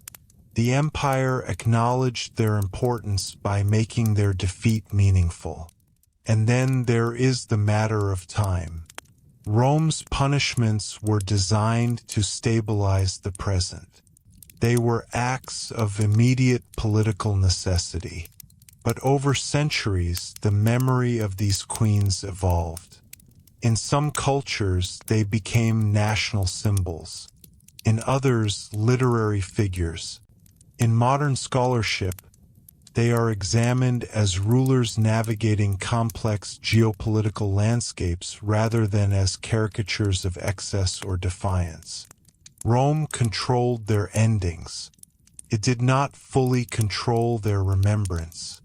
And perhaps that is fitting, because the Roman Empire itself, despite its confidence in permanence, eventually fragmented. Its western provinces gave way to new kingdoms. Its eastern half transformed into Byzantium. The structures it built endured in altered forms, but Rome as a unified imperial power did not remain forever. The queens it punished became part of a larger historical cycle. Rulers confronting empire, empire asserting dominance, dominance reshaping memory. So when we ask how Rome really punished captured queens, we must answer on multiple levels. Militarily, it defeated them.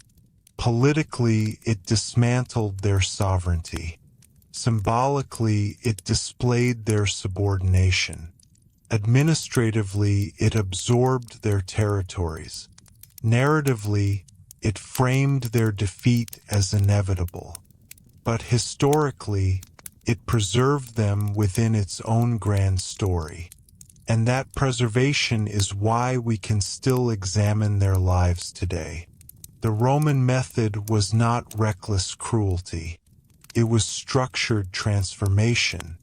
A queen moved from the center of her own world to the periphery of Rome's, and from there into history itself. In the quiet aftermath of triumphal marches and imperial decrees, something lasting occurred. Not merely the fall of a ruler, but the consolidation of an empire's worldview. Authority flows from the center. Resistance is corrected. Sovereignty is redefined. And order is restored. That was Rome's message. And in the careful, deliberate way it handled captured queens, we see that message expressed with clarity, not in chaos, but in calculated permanence. As we reach the final stretch of this exploration, it's worth stepping back and asking a quieter question. What does Rome's treatment of captured queens ultimately reveal about Rome itself? Because in many ways, the fate of these women tells us more about the empire than about them. Rome was not unique in conquering rivals. Nearly every major civilization in the ancient world fought wars, subdued enemies, and claimed territory. What distinguished Rome was its ability to transform conquest into structure. It did not merely defeat opponents and move on.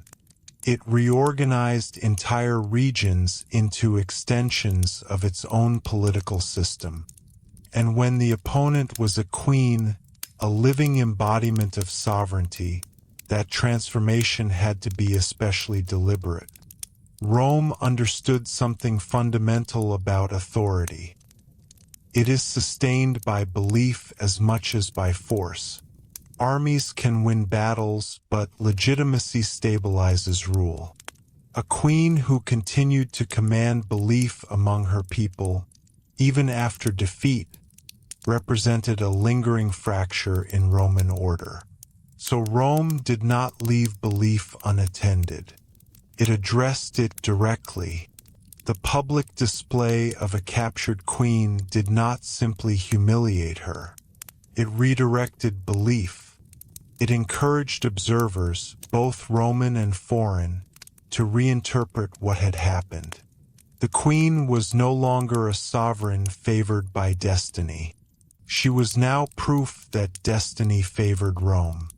And yet Rome's approach was rarely impulsive. There is very little evidence of uncontrolled fury shaping the punishment of high-ranking royal women. Instead, decisions were made within political frameworks. Would sparing her create a compliant client state? Would executing her deter revolt? Would exile remove her influence without provoking unrest? These were calculations about the future, not reactions to the past.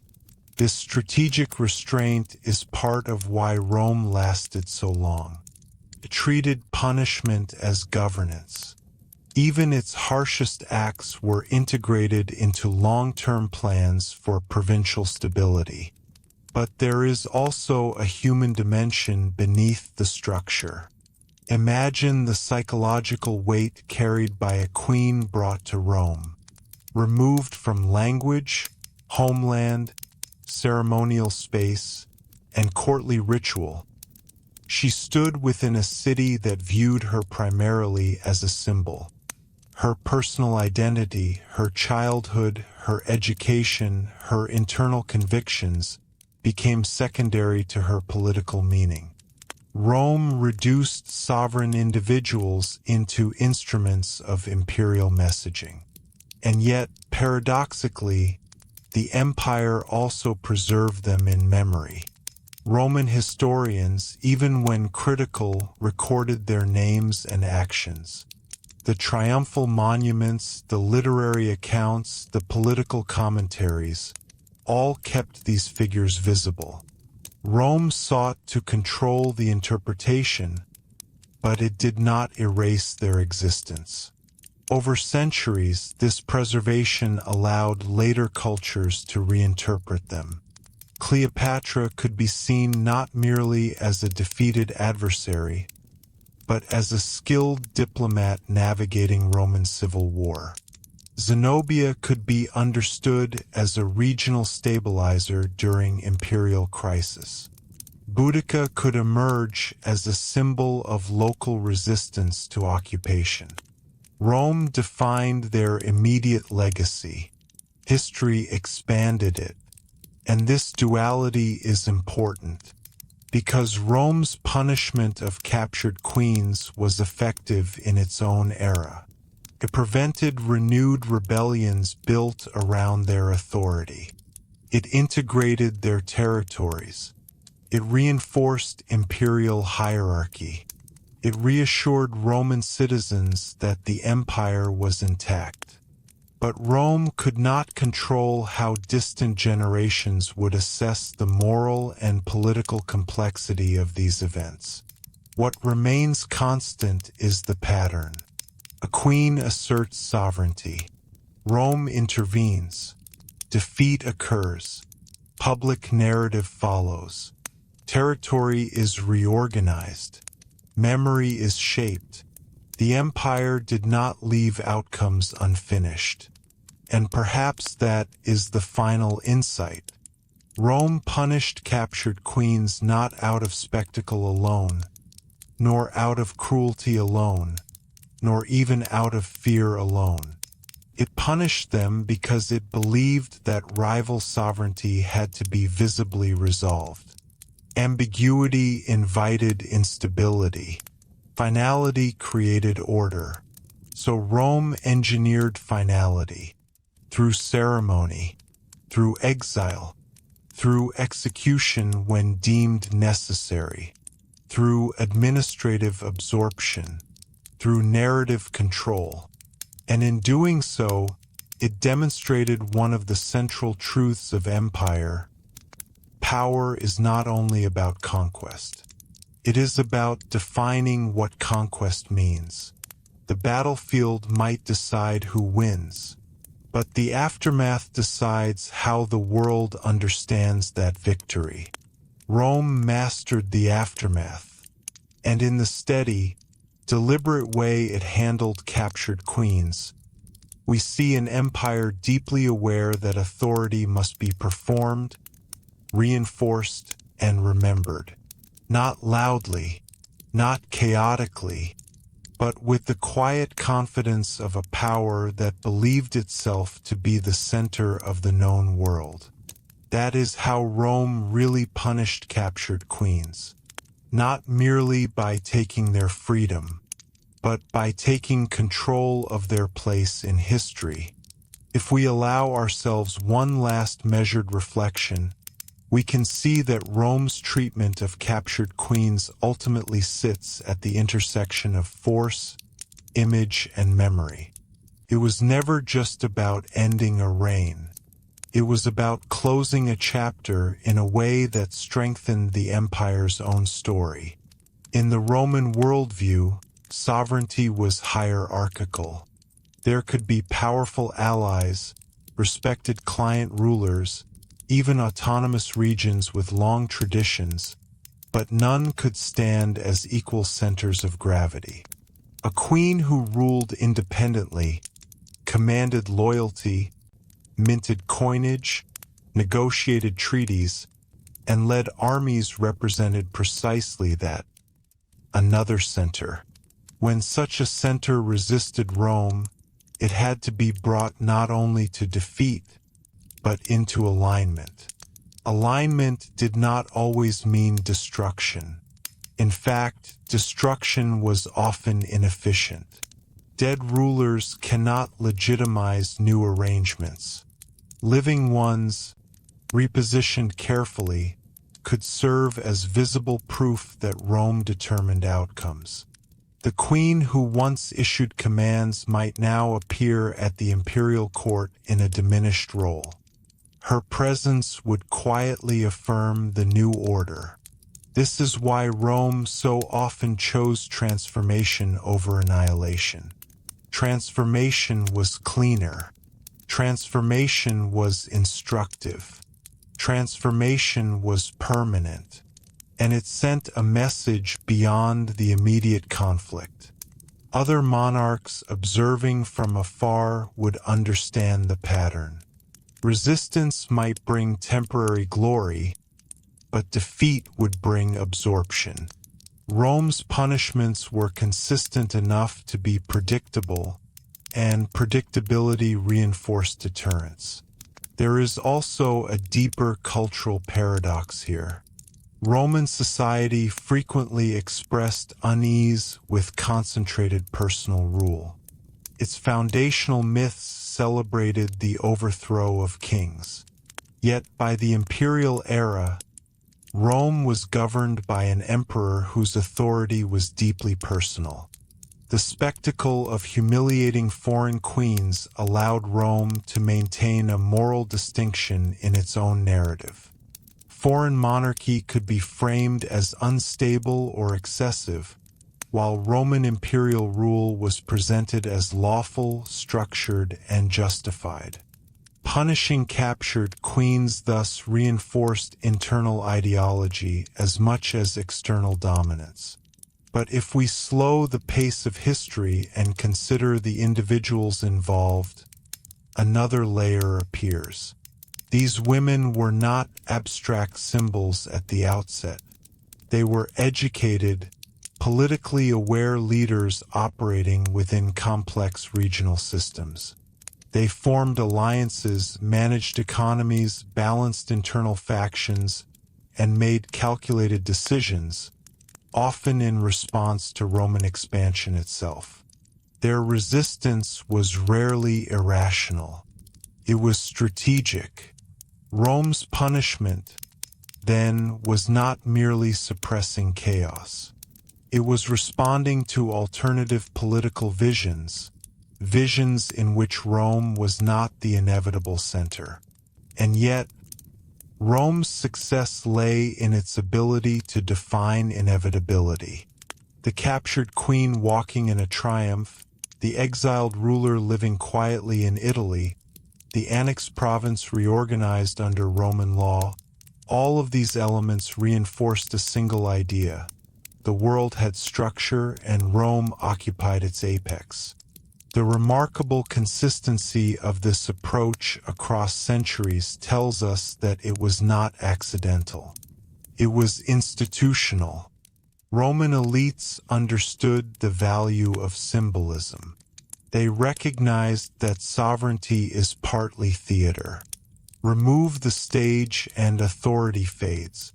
By relocating queens away from their ceremonial environments, away from ancestral palaces, sacred temples, and loyal courts, Rome effectively dismantled the stage upon which their sovereignty depended. What remained was the individual separated from the performance of power. In that separation lies the essence of Roman punishment. Not fury, not spectacle for its own sake, but the careful disassembly of rival authority. And yet, history remains complex, because while Rome absorbed their territories and controlled their immediate narrative, it could not entirely extinguish the resonance of their leadership. Over time, these queens have come to represent courage, ambition, resilience, or national identity. Their stories outlived the empire that subdued them.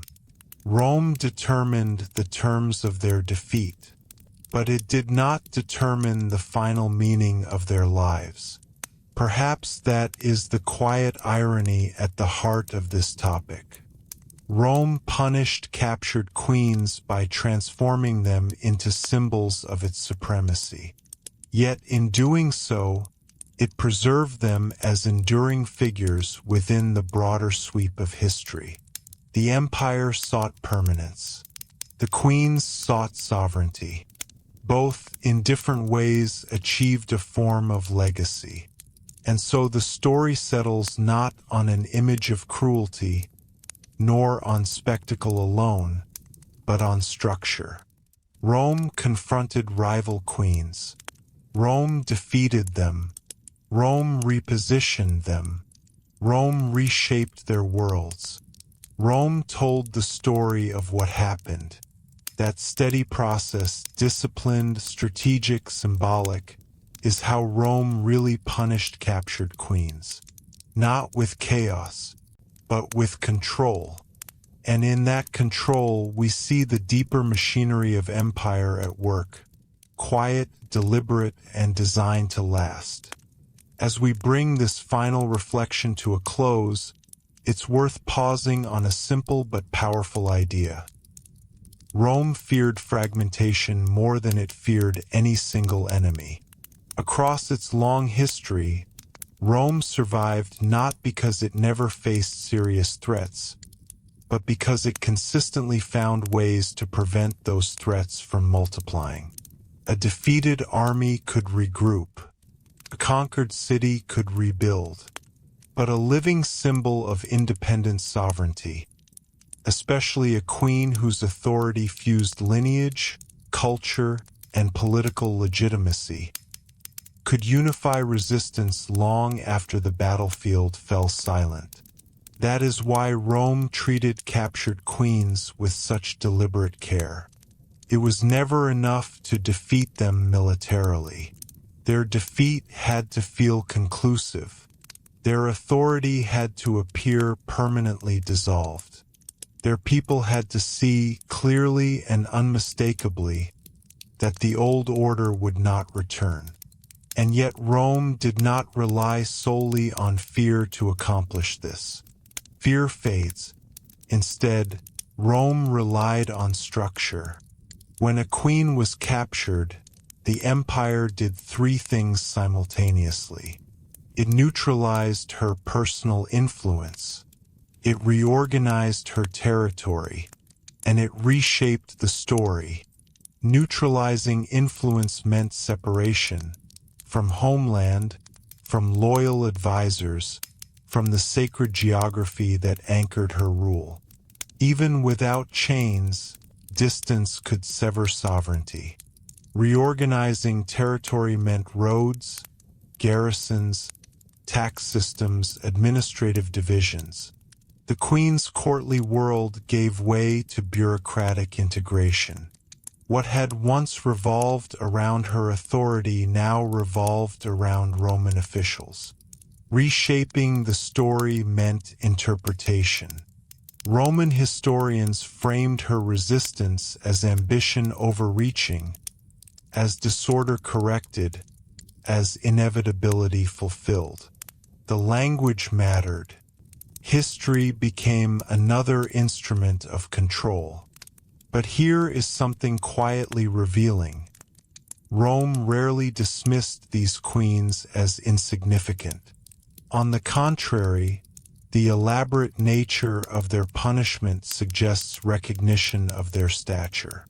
The empire understood that it had faced leaders of intelligence and resolve. Otherwise, their defeat would not require such emphasis. And this acknowledgement adds depth to the picture.